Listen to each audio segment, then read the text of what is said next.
विदेशेषु मान्यस्वदेशेषु धन्यः सदाचारकृतेषु मत्तो न चान्यः मनश्चेन्न लग्नं गुरोरन्ध्रिपद्मे ततः किं ततः किं ततः किं ततः किम् क्षमामण्डले भूपभूपालवृन्दैः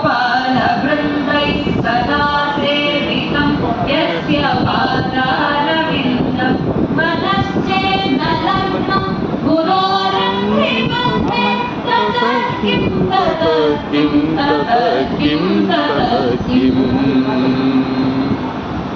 यशो मे गतं दिक्षु दानप्रतापात्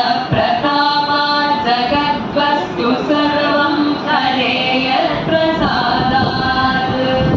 मनश्चेन्न लग्नं गुरोरन्ध्रिपद्मे ततः किं ततः किं ततः किं ततः किम्